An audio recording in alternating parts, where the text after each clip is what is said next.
Kecha men farzandlarim haqida o'yladim. Bugun esa o'zim haqimda. Bugun avval yashagan mahallamga bordim. Yuragim juda qattiq urdi-da. Sog'inganimni his qildim. Shu yerlarda qolib ketgim keldi.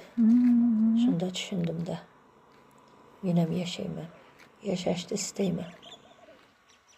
Faqat chidab emas, o'zim xohlaganday. Ko'p qo'rqdim, ko'p ikkilandim. Lekin qaror qildim. Chunki men o'zim uchun yashashni tanladim. Balki qo'rqaman, lekin to'xtamayman. Chunki his qilyapman, Alloh menga shu yo'lni ko'rsatyapti.